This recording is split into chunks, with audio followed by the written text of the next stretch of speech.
Hello, this video is going to discuss the reasons why many economists believe that changes in the money supply can have effects on real output in the short run, although, as we'll see, not in the long run. This video connects to Chapter 10, Part 10.3, and also Learning Objective 10.3. Now this video is split into three parts. In the first part, we're going to develop the short-run aggregate supply curve. We're going to review the classical model. We're going to relax some of the assumptions that were behind the classical model. And then we're going to do a spreadsheet-based exercise that involves calculating the quantity of goods and services supplied in the short run. In part 2, we're going to talk about how price expectations are updated, whether they're updated immediately or gradually.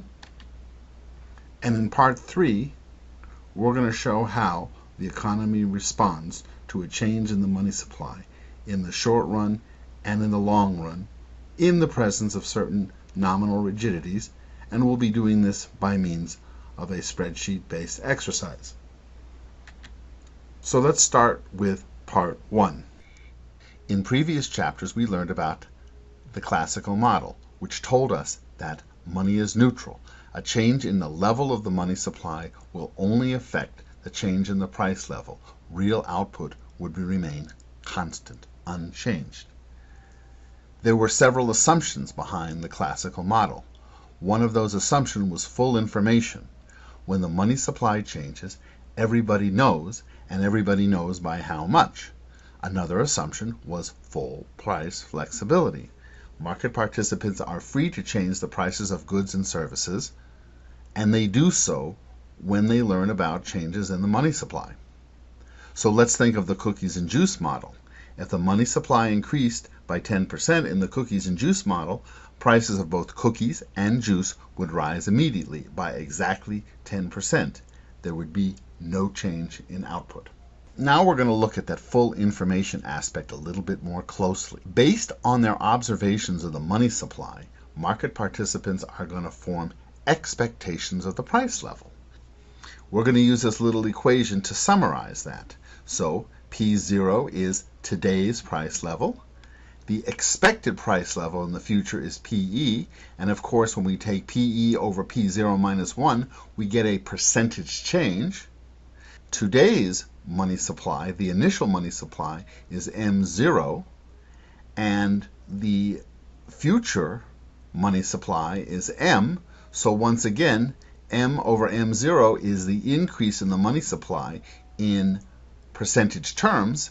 So this tells us that people will expect prices to rise by the same percentage as the increase in the money supply. If the money supply rises by 10%, then people will expect the price level to rise by 10%. The point of full information is that everybody knows that the money supply has risen by 10%, and fully flexible prices tell us that people will adjust accordingly and immediately. But now we're going to relax the assumption of full information a little bit, and when we do so, we're going to get a result that differs from the classical model. We have changes in the money supply that can have effect on real output. They're going to be observed in the short run, but not in the long run. In order to help us obtain this result, we're going to introduce a new concept. We're going to call it the short-run aggregate supply curve. And the short-run aggregate supply curve links the quantity supplied in the short run to some potential output. We're multiplying that times 1 plus this whole term here, which tells us the difference between actual price growth and the expected price growth. So we're going to find out that if actual price growth is greater than expected price growth, then short-run aggregate supply will exceed potential. Why will we know that? Because the elasticity of short-run aggregate supply with respect to prices is positive. This should be pretty comforting because it just tells us that supply curves slope upward, which is the usual case. So positive elasticity of prices in the short run So if prices are greater than expected, we'll have an increase in the quantity supplied. But if prices are less than expected, we'll have a decrease in the quantity supplied. In order to illustrate this, we're going to go and do a little spreadsheet-based example. We're actually going to implement this equation. It shouldn't take too long. What we're going to do is we're going to look for potential output.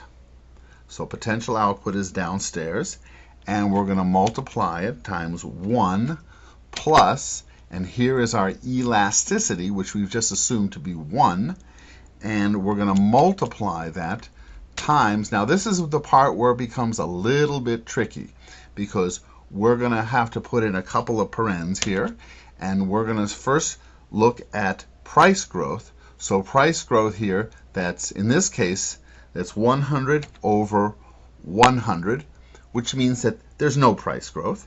We're going to lop off the 1 here, and then we're going to minus that, and then the expected price growth here is PE once again over the initial price, and then we're going to subtract off 1. We're going to pin down as a constant potential output. We're going to pin down also the elasticity of short-run aggregate supply, and I believe we need one more guy here. There we go. I'm also going to calculate the output gap here. What is the output gap?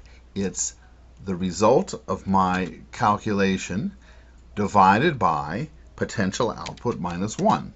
So it shouldn't be surprising here, this first example, that since there was no change in prices and there was no change in expected prices, that means that the quantity supplied in the aggregate in the short run is exactly equal to potential output, or another way of saying that is that the output gap is equal to 0. But now, what we're going to do here, this is going to be very easy. We're just going to copy this formula here. Okay. Now, you'll notice here in this example, our initial is the same, our expected is the same, but now what actually happened, the observed, was 105 rather than 100. So there was a 5% increase in prices that was not expected. So that should tell us that people will supply more goods, more services, and you can see that that's the case. In fact, we can also calculate the output gap. The output gap is a full 5%, and that shouldn't be surprising because we've assumed that our elasticity is equal to 1. So now let's uncover this. So prices are greater than expected, so the output gap is positive. Now let's copy this down here. Okay. And what do we have? We have, once again, the initial price is constant, the expected price is constant, but prices are actually lower than we had expected. So that means we expect to have the quantity supplied lower, or alternatively, an output gap minus 5%. Price is less than expected, output gap is negative. So let's summarize the difference between the long-run aggregate supply curve, which is reflected in this horizontal line. It's what you learned before, that it reflects the long-run capacity of the economy to produce goods and services, and it reflects the employment of factors of production, capital and labor, at their long-run or normal or natural levels. This red upward sloping line is the short-run aggregate supply curve. It tells us that for fixed, constant expectations of the future price level, if the price level in fact rises, then firms will produce more goods and more services. The quantity supplied rises if the price rises. The quantity supplied falls if the price falls.